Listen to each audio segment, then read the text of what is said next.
mga sumusunod. March 25, the Day of the Unborn, Proclamation number 586, Series of 2004.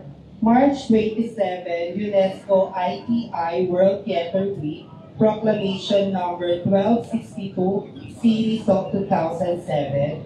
Last week, Protection and Gender Fair Treatment of the Girl Child Week, Proclamation number 759, Series of 1996. Last Monday of March, Women in Disabilities Day, Proclamation number 744, Series of 2004. Napakilala ko po mula sa MMDA Top 2025 Executive League mula Education Unit Sport, Mr. Renny Daguro Jr.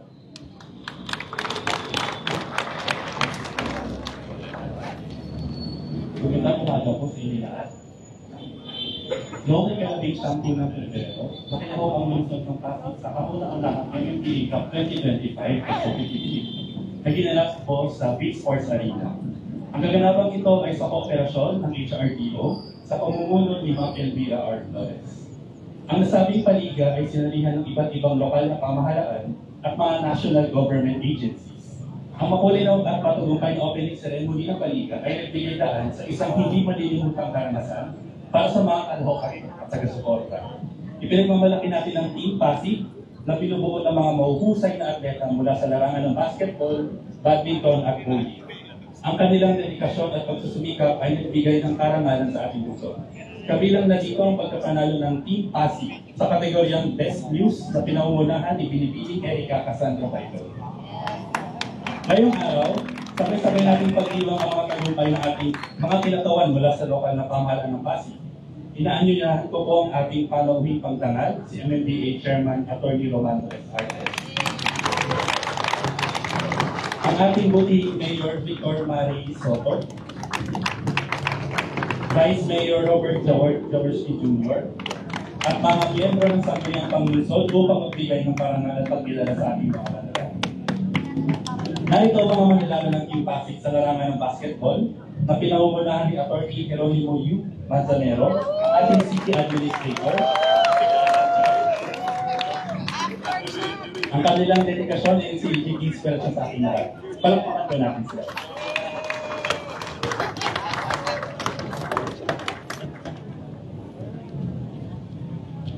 Nagtagumpay ang Team Pasig at nakamit ang second place sa larangan ng bowling. Kasama sa kuponan ng larong ito ang ating mga sumusunod na atleta. Sila ay sila Dr. Joseph Panaligan, Dr. Bowen Poblete, Dr. Gloria Poblete, Dr. Ethel Corencio, Dr. Mauro Rodillas at si Ma'am Raquel Nepal. Palakpakan po natin. Salamat po.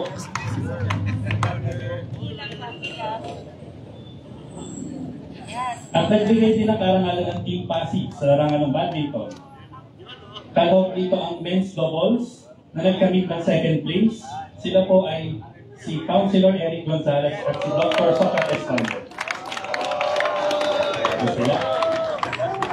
Sa women's doubles team naman po, nagkamit ng first place sila Ma'am Teresa Briones at Ma'am Jenny Salvador.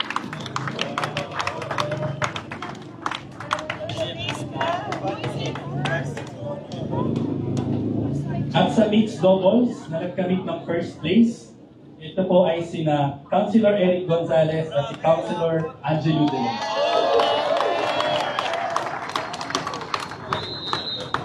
Congratulations po sa ating Team Pasig. Palakpakan po natin. Maraming salamat.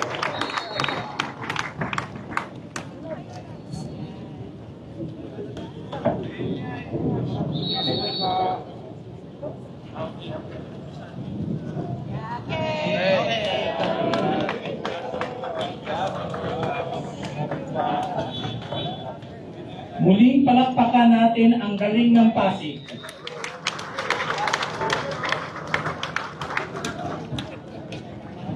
Okay, so moving forward po, recognition for sustainable tobacco control program by MMDA Chairman Attorney Romando S. Artes.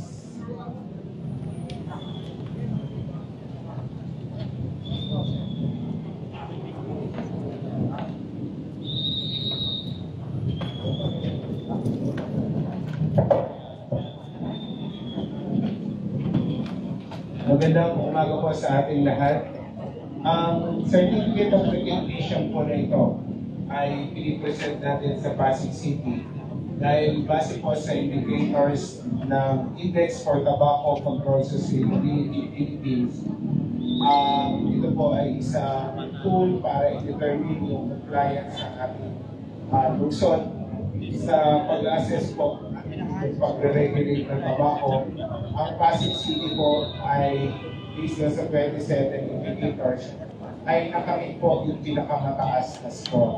So, congratulations po Mayor Vivo at sa City of Pasig. Sana po ipagpatuloy po natin yung ating mga programa tungo po sa Sustainable Tobacco Control Program. So, again, congratulations po City of Pasig at maraming salamat po.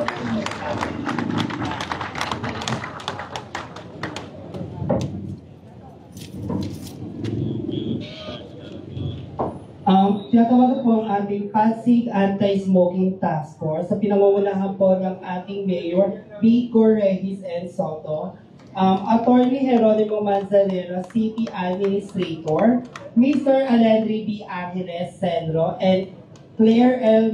Mayos from Senro, Dr. Joseph Panaliga, City Health Department, Dr. Mariam Briguelo, CHD HEPO, Dr. Chona Lolarga, CHD TCO, Mr. Edwin Magdo, CHD TCO, Attorney Josephine C. Lati, City Legal Office, Ms. Maria Krishna Pareria Huaco, Public Information Office, Attorney Christian B. Villar, OIC BPLD, Ms. Elvira R. Flores, CESEHRDO, Priscilla M. Mejillano, MGM CPDO, Ms. Marita Calyaje, City Treasury Office, Maria Teresa O. Briones, RSW, MSSW, CSWD, Mr. Cesario M. Tubo, POD, Colonel Hendrix M. Magalda, Chief of Police of Pasig City, Ms. Sara Salvador, Social Watch Philippines National Coordinator.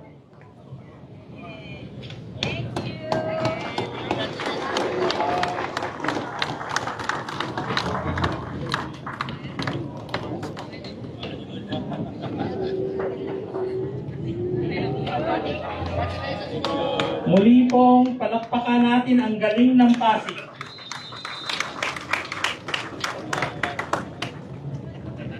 We would like to acknowledge the presence ng MMDA General Manager Mr. Procorpio Lipana. Para sa ating mensahe po, tinatawag po natin si MMDA Chairman Attorney Romando S. Antes.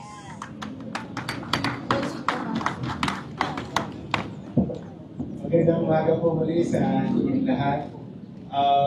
Kami po sa MMDA, kasama ko po si GM Lipana, ay residente po ng Pasig dahil ang aming po opisina ay nandito po sa Pasig, nasa Julio Vargas.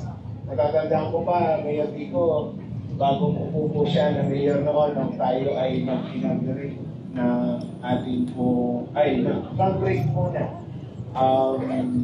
2019, yes, mga December 2019 before pandemic.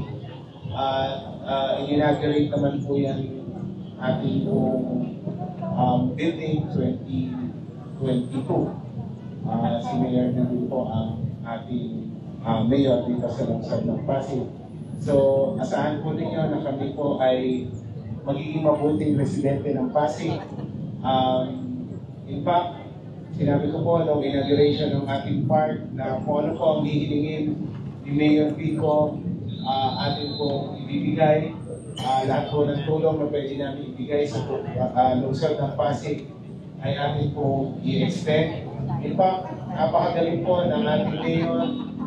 Right there and then, may ilabas pong listahan at kasama po dyan, hihilin po niya yung mga skateboards na atin pong ibigay na at sinamahan pa po natin.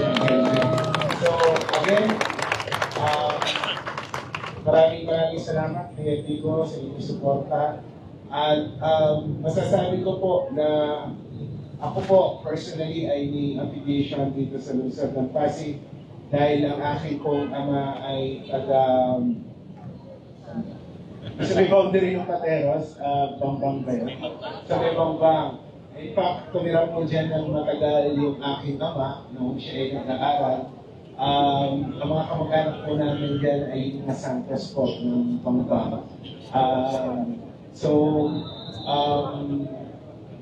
Asahan po ninyo na ang national government at ang MMDA ay magiging kapuang ng Pasig po para sa development, para po sa lahat ng programa na makakatulong po sa ating mga mamamayan. So, magandang umaga po muli at magandang linggo po sa ating lahat. Muli, maraming salamat. MMDA Chairman Attorney Romanda C. Artes. Maraming salamat po sa mga departamento na nangasiwa sa maikling programa sa umagang ito. Mula sa Social and Infrastructure Sector, FIDAW Office, and OSCA Office. At ako naman po si JC Echapare mula sa tanggapan of the Senior Citizen Affairs. Ako naman po si Carl Ravalo mula po sa Persons with Disability Affairs Office. Kami ang mga naging guro nyo ng palatuntunan ngayong umaga. Maraming salamat po. Pakinggan po natin ang mensahe ng ating punong lungsod ng Pasig. Mga kasama, palakpakan po natin. Kagalang-galang, Mayor Tito Soto. Maraming salamat. Magandang umaga sa ating lahat. Sabi ko po kasi kay Chairman, i-insiyan ko lang kasi may importante po silang pupuntahan ni GM. Pero una po sa lahat, magandang umaga sa ating mga kawani ng ating pamahalaan. Dito po mga national government agencies natin. Siyempre, unang-una na po dyan ang ating MMDA. Chairman Don, maraming salamat po. Kay GM Dipana, maraming salamat din po. Nakarating po kami na kayo sa ating flag raising dito sa Temporary City Hall. Welcome po. At maraming salamat din po sa inyong paliga. At hindi lang po sa masaya, sina Consi Angelo at Consi Eric dahil kasama po sila sa mga nagwagi. Pero nakakatuwa dahil ika nga sa tulong at sa pamumuno ni Chairman Don ay nagkakaisa ang mga NCR LGUs. 17 LGUs po tayo sa Metro Manila. May mga bagay, may mga topic, kagaya ng traffic management na hindi talaga natin kakayanin kung magkakanya-kanya tayo. Pero sa pamumuno at sa pamumuna ni Chairman Don at ng buong MMDA ay nagiging mas maganda kahit paano ang kooperasyon, ang ugnayan ng 17 NCR LGUs. Kaya malaking tulong po ang ginagawa ng MMDA. Hindi lang sa mga project na tulad ng ski park, kundi sa lahat ng bagay. Sa mga staff po ng MMDA na nandito, maraming salamat din po sa inyo. Nabuhay po kayo.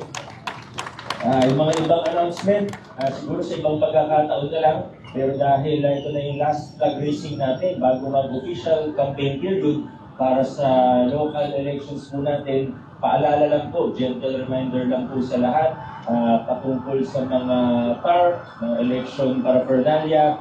Dito po ang ating Peace and Order Department, Action 9, Bantay Pasig, PSD, TPMO. Nandito po ang kapulisan po natin. Ay huwag po natin kalimutan yung mga lugar na bawal magkabit. Baklasin po natin kagad. Halimbawa, yung mga sa puno. Pag sa puno, ay private property yan, tinatanggal po yan. Bawal po sa mga puno, sa mga poste na public, sa mga pader, na lahat, tatanggal po natin. Kahit buka ko po yung nandun, kahit tarp po ng mga kakampi ko, pag bawal po na lugar, ay tatanggalin, babaklasin po natin. Malinaw lang po yan. Yan lang po muna. Dahil nagmamadali po si Chairman Don. Muli po, maraming salamat. MMDA family, maraming salamat po sa inyo. Magandang umaga at adjourn na po tayo.